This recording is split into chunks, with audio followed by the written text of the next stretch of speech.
Portanto, convém-nos atentar com mais diligência para as coisas que já temos ouvido, para que em tempo algum nos desviemos dela.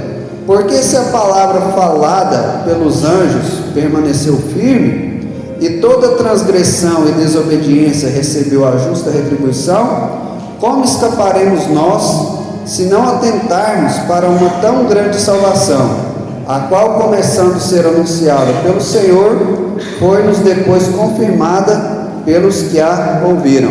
Os irmãos podem se sentar? Eu ainda quero ler este mesmo texto na Bíblia NVT, Nova Versão Transformadora. É uma versão que eu gosto muito. Vai dizer assim: portanto, precisamos prestar muita atenção às verdades que temos ouvido, para não nos desviarmos delas, pois a mensagem que foi transmitida por meio de anjos permaneceu firme, e toda transgressão e desobediência recebeu o castigo merecido. O que nos faz pensar que escaparemos se negligenciarmos tão grande salvação, anunciada primeiramente pelo Senhor e depois transmitida a nós por aqueles que o ouviram falar? Nós estamos aqui cultuando a Deus, um culto na direção do departamento de varões, e eu gosto da versão NVT porque ele usa a palavra negligenciar. E eu quero pregar uma mensagem aqui, principalmente voltada para nós homens, sobre o perigo da negligência. Mas eu acho interessante que muitas vezes nós, mesmo sendo adultos, muitas vezes nós, mesmo tendo 20, 30 anos de crente, agimos como crianças espirituais. Como assim? Às vezes a gente vem num culto como este de varões e a palavra aperta um pouco os varões, os homens, e às vezes as irmãs falam assim: tá vendo? Eu falei que era assim, você tem que fazer assim e tal. Tudo que a gente for falar aqui à luz da Bíblia, eu quero pedir às irmãs que pensem o seguinte: como eu posso ajudar o meu esposo a se posicionar de acordo com a palavra? Esse que tem que ser o nosso sentimento. Aleluia. Como eu posso ajudar a minha esposa, meu marido, se posicionar, aleluia, naquilo que a palavra diz? E aos maridos, aos homens, eu peço a vocês: abra o coração, peça ao Senhor que transforme o seu coração, num terreno fértil, para que a palavra possa frutificar. O contexto da carta aos Hebreus, a qual nós não sabemos ao certo qual foi ali o escritor dela, é um contexto um pouco complexo, porque o que acontece? Hebreus, judeus, israelitas, são termos, são sinônimos para falar do mesmo povo.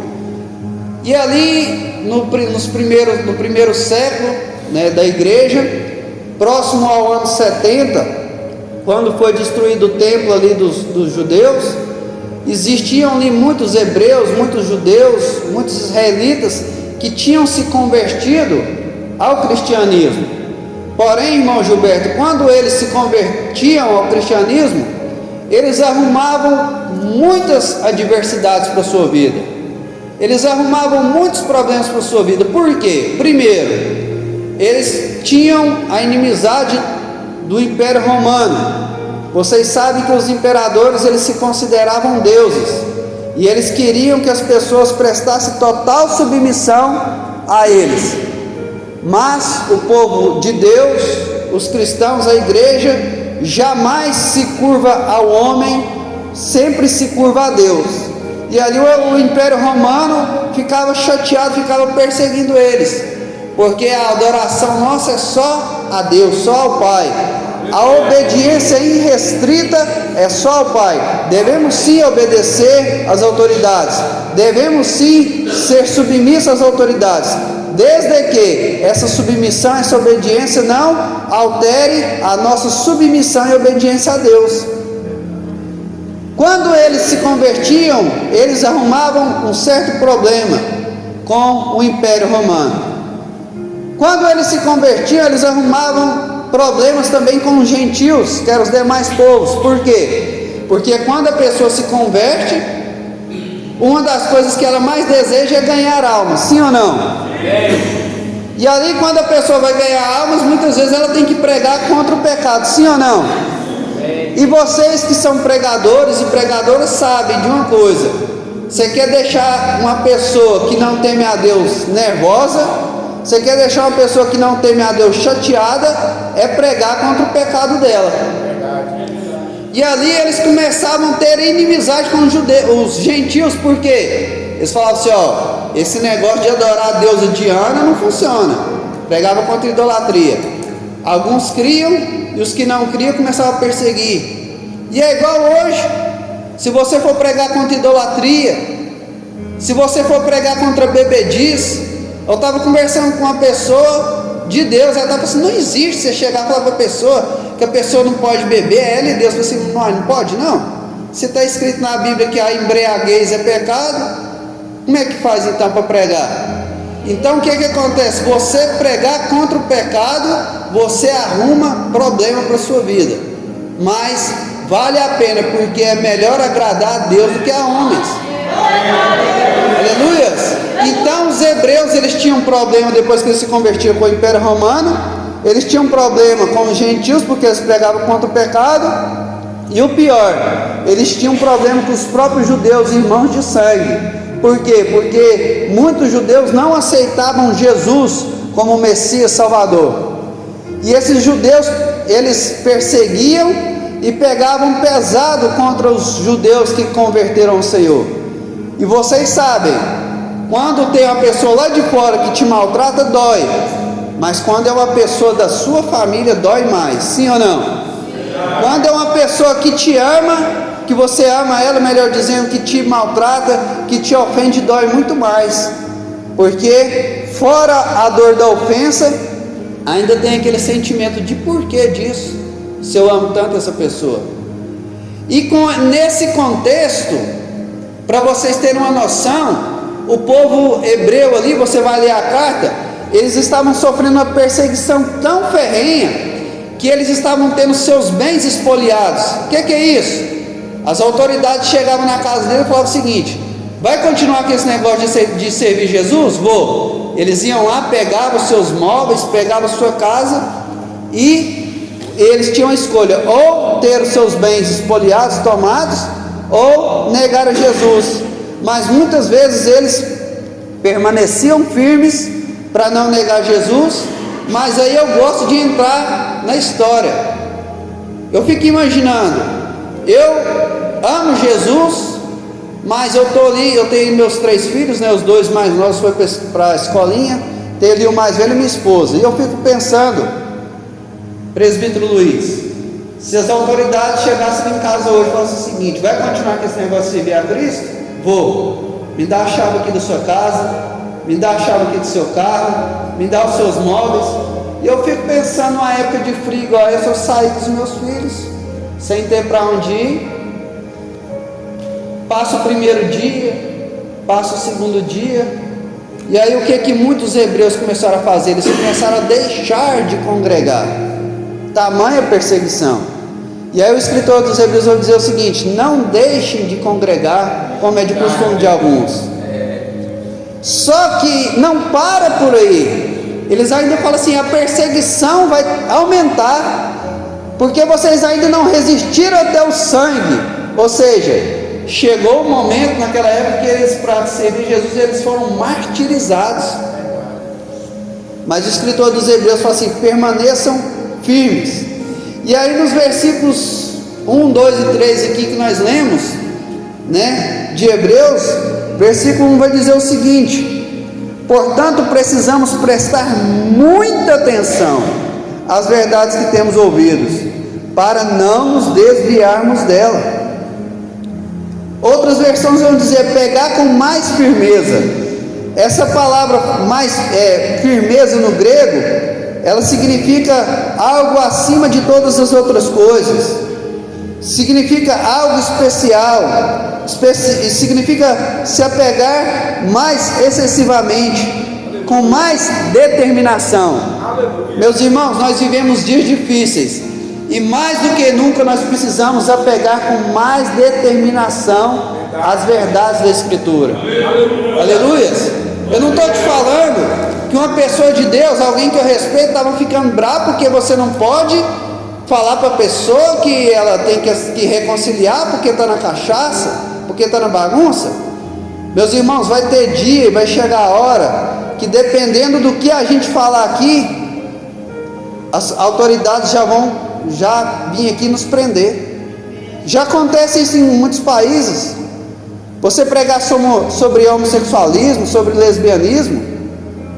Por quê? Porque as coisas estão acontecendo tudo do jeito que a Bíblia diz que ia ser nos últimos dias. E aí no versículo 2, vai dizer o seguinte: porque se essa palavra falada pelos anjos permaneceu firme, ou seja, tudo que os anjos falaram, tanto no Antigo como no Novo Testamento, tudo aconteceu. O que o anjo falou para o pai de Sansão, o que o anjo falou para Maria, o que o anjo falou para Gideão, tudo aconteceu.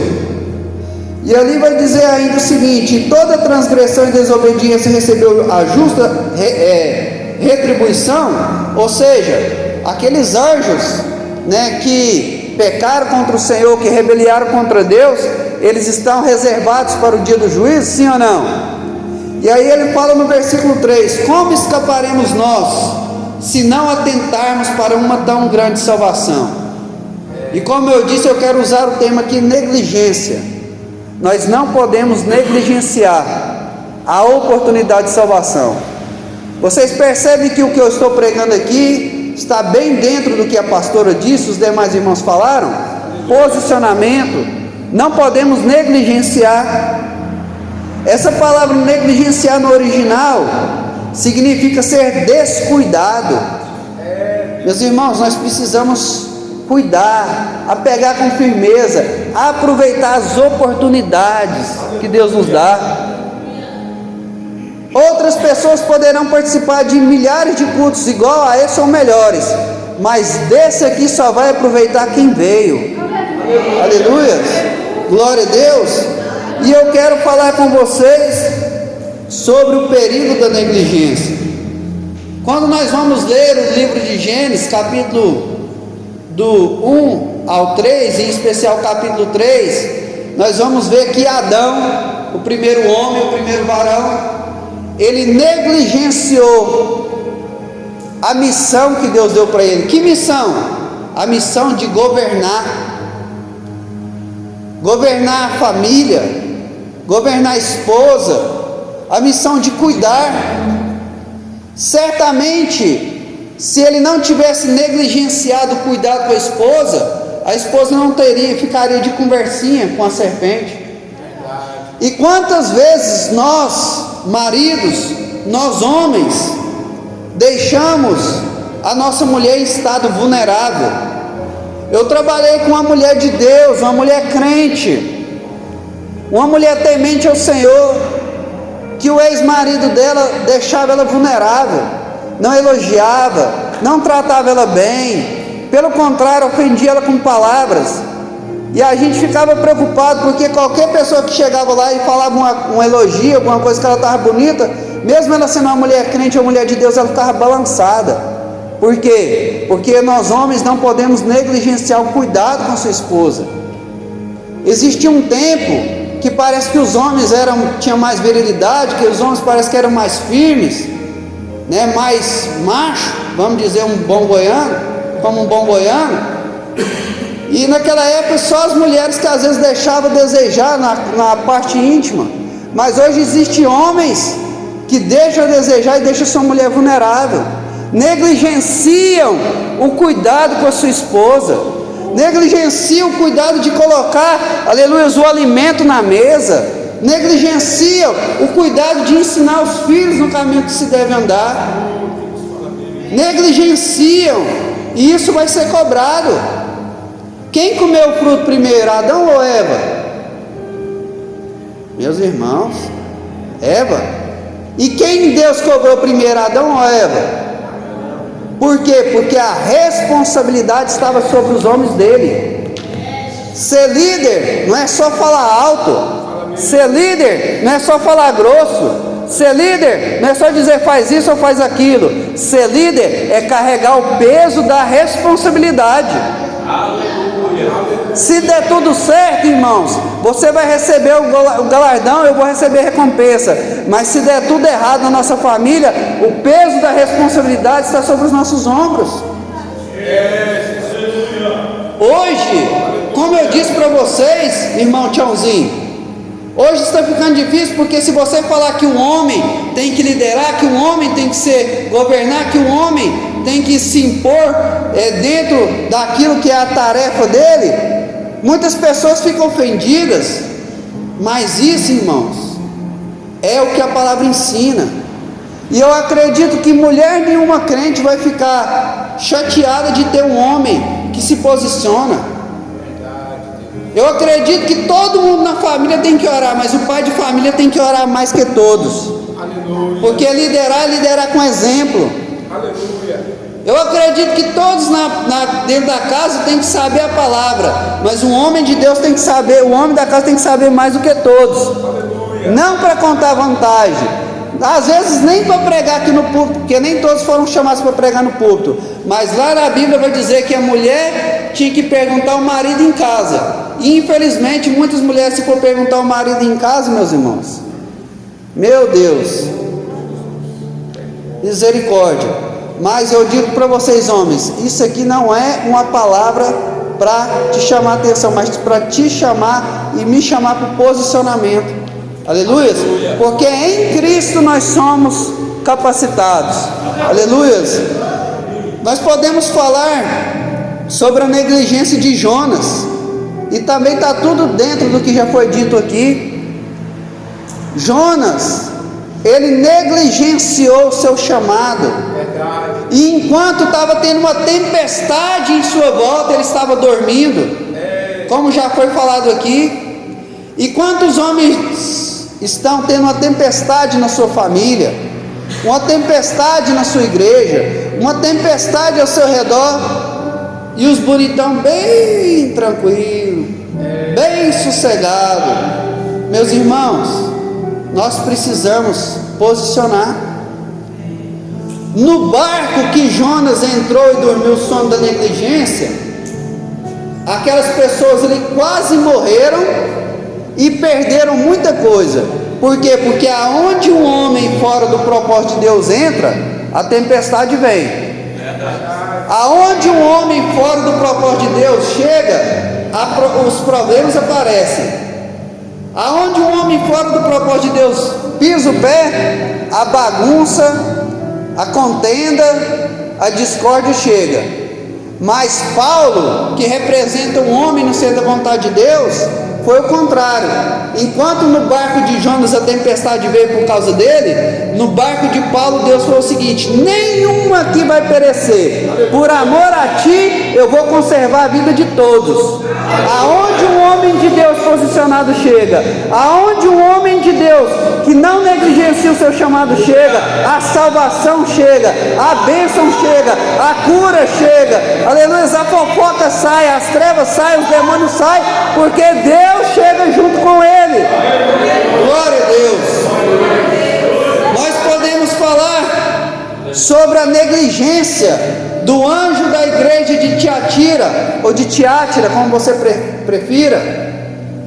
Lá Deus vai elogiar aquela igreja em muitos pontos, te elogiam nisso, naquilo outro, mas ele vai dizer para o anjo da igreja, o pastor, o líder: tenho porém contra ti que toleras aquela mulher que se diz profetiza, aquela Jezabel, ensinar heresia para o meu povo, ensinar eles a se contaminar com os ídolos, e por causa disso, eu já dei tempo para ela se arrepender. Por causa disso, eu vou colocar ela de cama, e todos que pecam com ela também, enfermos.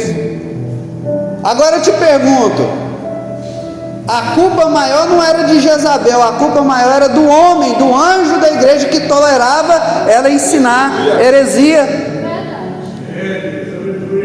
Porque um homem negligente, Ele é como aquelas pessoas ali do livro de João, capítulo 11, ali da ressurreição de Lázaro. Jesus falou assim: tirai a pedra.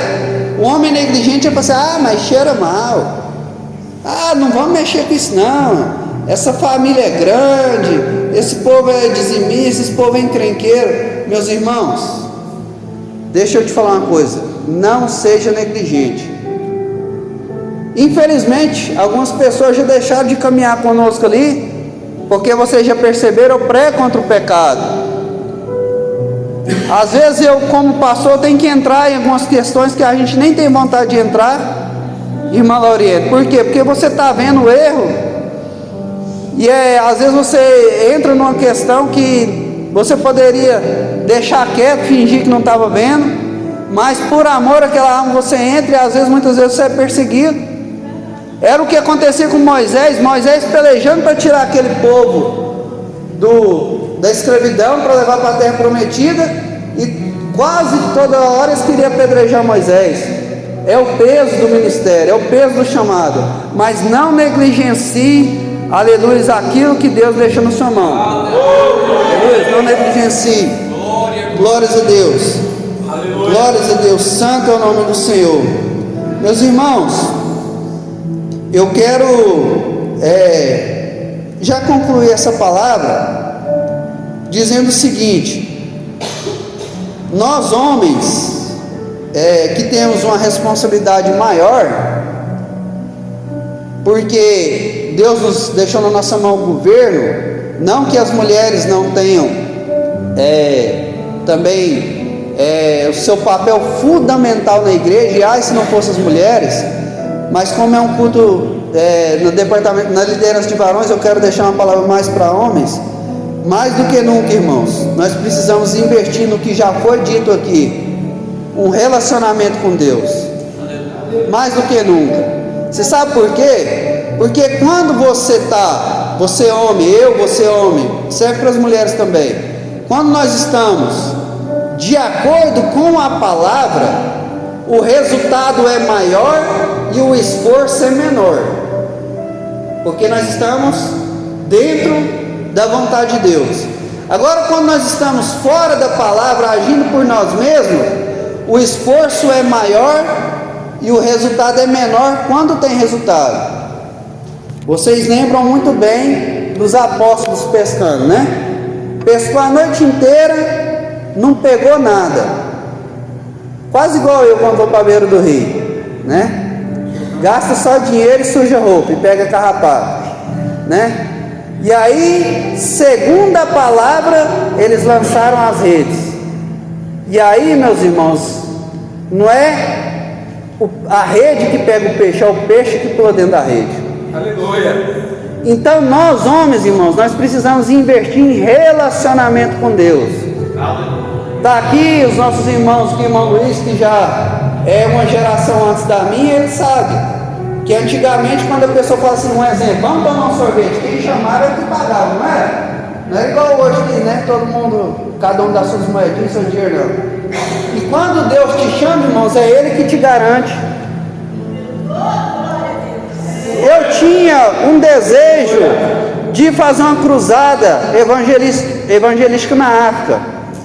Condições nenhumas, nem condição financeira, nem condição ministerial, nem condição física, porque está aqui minha tia Tânia, quantas bezetaceias essa mulher já deu em mim já, porque é igual pintinho de granja, se mudou o tempo já está doente.